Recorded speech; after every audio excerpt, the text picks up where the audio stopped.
Beyond Our Borders is brought to you by KFC and the Medical City, where patients are partners. Howdy, everyone. Nestor Licanto here with another edition of Beyond Our Borders. And this month, we're going to talk about the impact of the COVID pandemic on the poor in the Philippines and the government's response there. And our guest, I'm pleased to welcome Mr. Sonny Africa. He is the executive director of the IBON Foundation, which is a nonprofit, non-government organization founded more than 40 years ago in the Philippines to address major socioeconomic issues confronting that country. Sonny, welcome. Thank you for joining us. Hi, thank you, Nestor, for the invitation. Hope we can share something useful. Yeah. Absolutely. First of all, let's to set the groundwork here. Tell us a little bit about the IBON Foundation and what your mission is and what you guys are all about. Well, apart from you making us sound so old and myself, IBON is actually quite old. We're a research organization set up during the Marcos dictatorship in 1978. The guiding philosophy was people seem to think economic issues were beyond them, were so technical, were so complicated.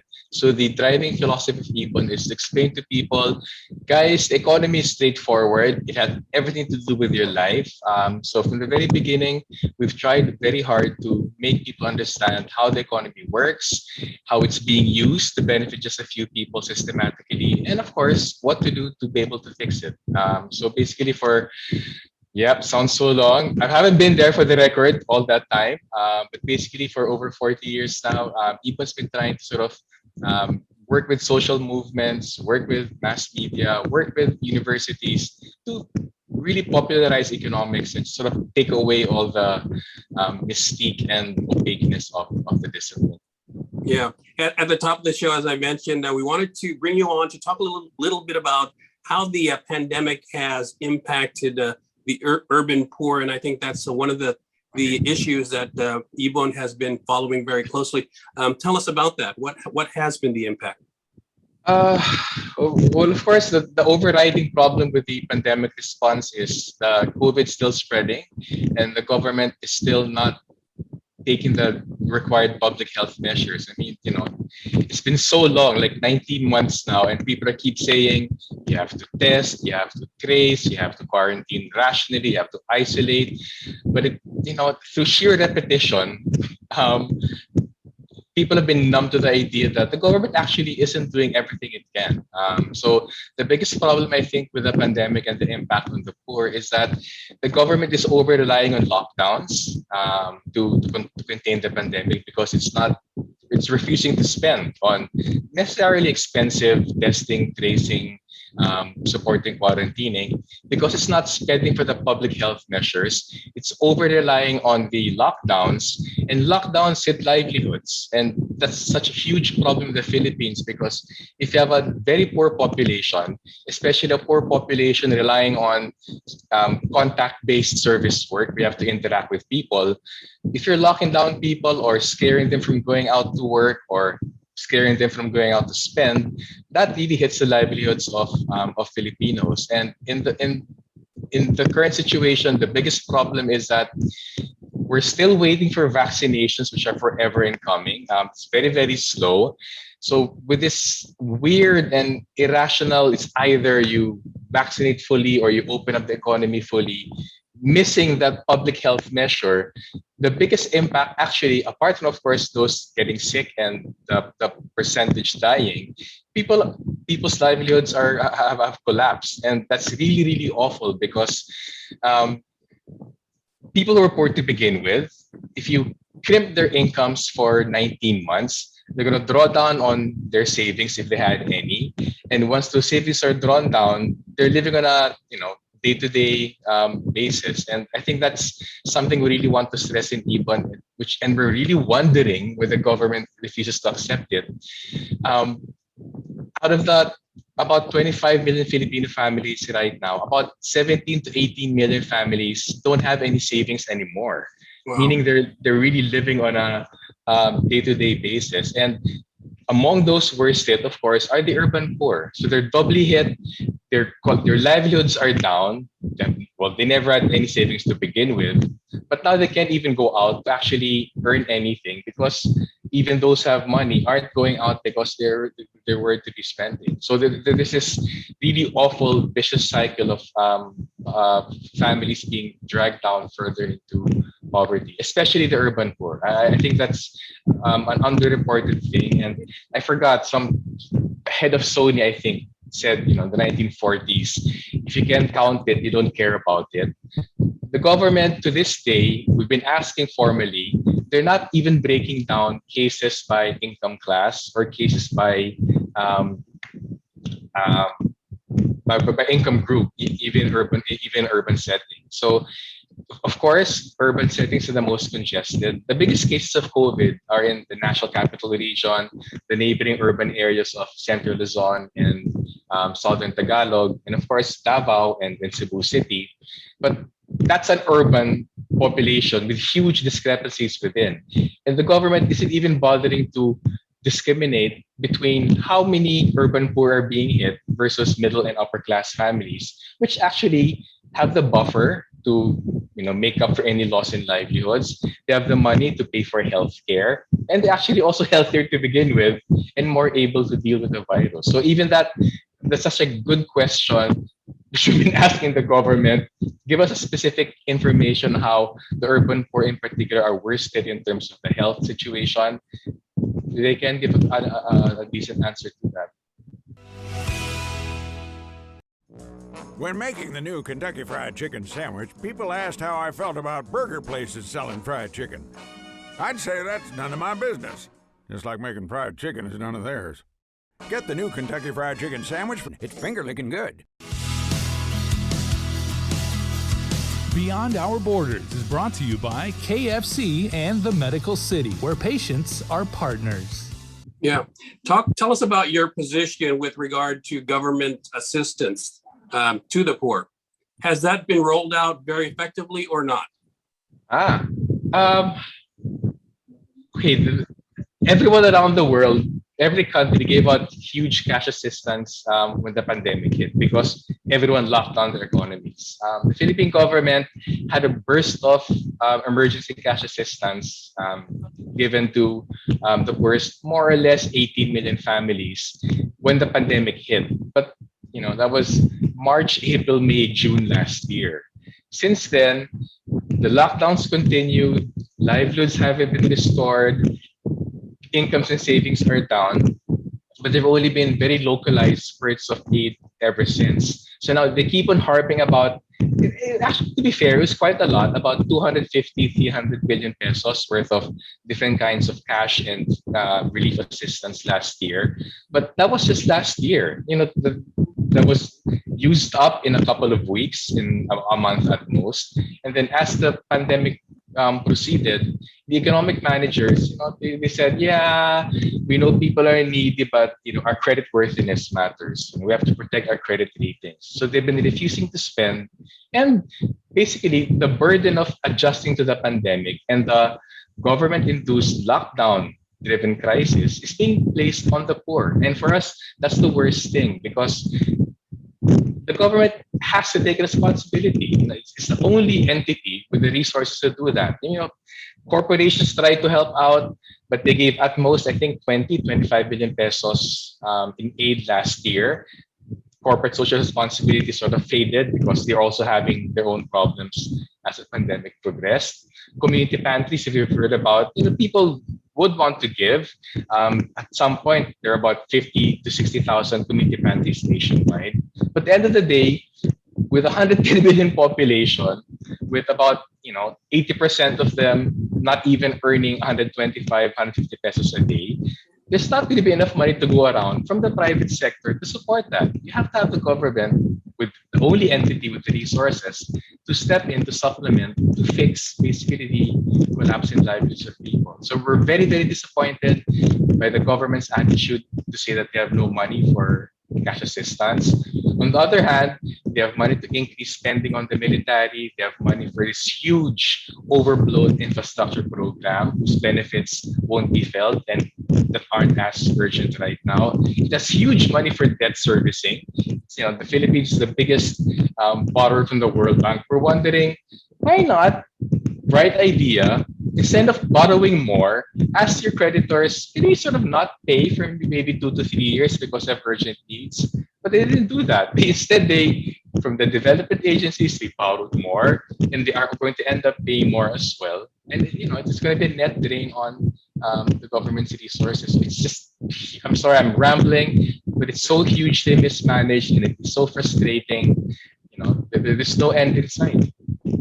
Before I ask you what your recommendations would be to the government, let me delve deeper into the community pantries, because that's an example of how the people themselves have taken upon themselves to help each other. Could you elaborate for people who are not familiar with these community pantries? What is that? I believe it's people putting their food together and distributing to the more needy. Yeah, it was a fantastic initiative. It started at basically someone set up a little table, I mean, literally a little table. It's about maybe 3 laptops wide in the middle of the street with a simple sign: give as much as you can, take as much as you need. So it was so straightforward. And then through the weeks, people were putting a bit of vegetables, some rice there, maybe some instant noodles, some canned goods. It was kept there, and it was a natural inflow of goods and an outflow from people in need. And then when people heard about that spontaneous initiative in a small street here in Quezon City, it exploded. People realized, we're stuck at home, we have resources, there are people in need, we can do something. So very, very spontaneously, completely unplanned. It's so simple. You just set up a table, put a sign, and then leave it at that. And it was huge. For about 2 to 3 months, an explosion of community pantries nationwide. It also created an outlet even for the very, very poor. It was so touching. The social solidarity. You had tricycle drivers maybe earning at most 400, 500 pesos a day, contributing, a couple of cups of rice or a couple of vegetables. You had farmers saying, okay, we can't sell our produce because no one's buying. We're going to give, some onions, some garlic, or some fish, completely spontaneously. So from the very poor, also to the middle class who were stuck at home, no outlets for their charity, and even some corporations, they use it as outlets to provide aid. But again, that was a problem. We did a rough computation. In terms of the aid that the community pantries gave at its height last year, it's hard to sustain because if you don't have resources, you won't be able to sustain that. It was maybe about, I think, at most, 1.5 billion pesos worth of goods being transacted nationwide. That's nothing. I mean, sorry, it's not nothing. It's a huge help to those receiving that. But if you have 17 million families without any savings surviving on a day-to-day basis, that help is actually very much. We computed maybe at most 1.5, maybe 2 million families benefiting from the pantries nationwide. So huge effort for people who want to help based on what resources they have. But the government didn't even bother to replicate that by their own mechanisms, giving emergency cash assistance. If anything, it was so crazy.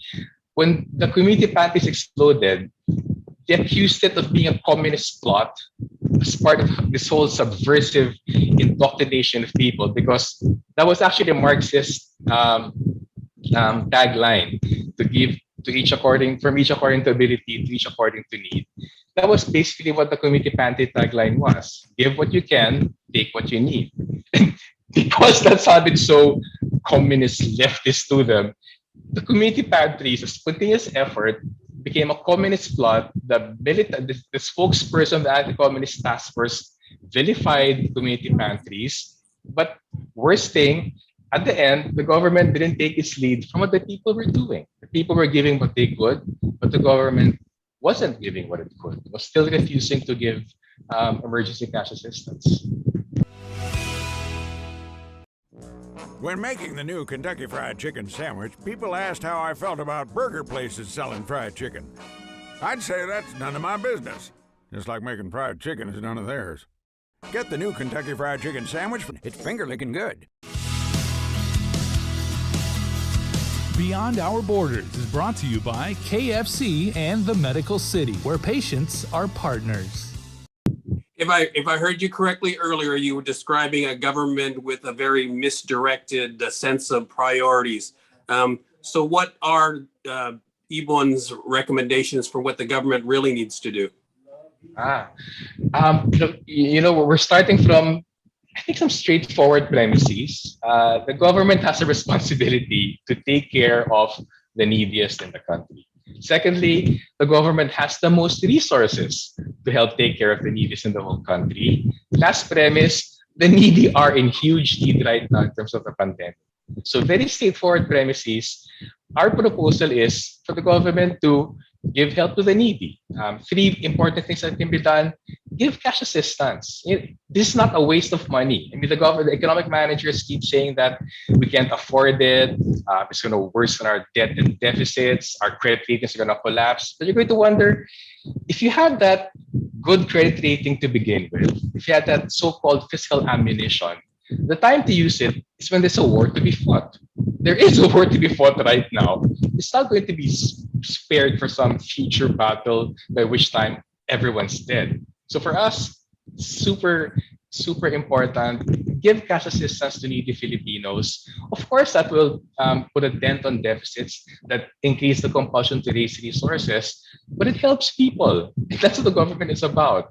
Secondly, so incredible that the government thinks that they can just wait for vaccinations to save everyone because of this herd immunity. Because while they're waiting, small businesses are closing. And as of last count, in the middle of 2021, over 100,000 micro, small, and medium enterprises have closed. Another 500,000 are only partially operating.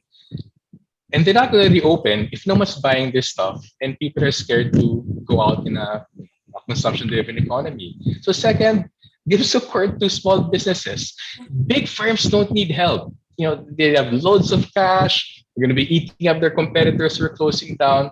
But the government actually subsidized big firms. They've been giving tax breaks to large corporations. They're getting about at least 100 billion pesos in tax breaks this year, 10 billion for the coming years. That doesn't make sense. Big corporations aren't going to invest in a stagnant economy. They're going to pocket the profits. So for us, secondly, help small businesses. But third, it's so awful, the mantra, test, trace, quarantine, isolate, that can't be done spontaneously by poor households, that won't be done by charity work from a few rich families and some corporations. The government has to provide the resources for free mass testing, has to invest in contact tracing, seeing who's sick, and make it easy for people to quarantine. There are people who don't know they're sick because they can't afford to get tested, but they don't admit to being sick because if they're sick, if you have no savings, they have no income, their families go hungry. So a lot of people actually are either refusing to get tested, or even if they know they're positive, if they're asymptomatic or they can hide it, they still go to work and they're still in circulation and still spreading the virus. So, so simple, but for some reason, it's so complicated for the government. Has graft and corruption been an issue in the pandemic response? The government hasn't unfortunately suddenly become a clean government with the pandemic and the crisis. Corruption has always been very difficult to dig up in the Philippines. Whistleblowers literally are killed for blowing the whistle. But I think it has been so bad, but it really adds insult to injury that corruption is continuing even within a pandemic and even with people so much in need. Just about, I think last week, there was an issue in terms of giving cash assistance. For some reason, this tiny e-money firm, it's called StarPay, it's in really tiny, with a really small subscriber base, much smaller than the well-established GCash and MayaPay providers. For some reason, this was so tiny, they were actually even losing money in 2019. They were given 50 billion pesos to distribute to 6 million cash assistance beneficiaries. So that didn't make sense because they were tiny, no one was using them. But suddenly, some government official decided, let's give them 50 billion pesos to give to 6 million beneficiaries. Sure enough, that didn't happen. Out of the 6 million beneficiaries, maybe about 800,000, more or less, downloaded their app, leaving the balance of over 5 million having to go to other financial services firms. So the app was useless, the Star Pay scheme was useless.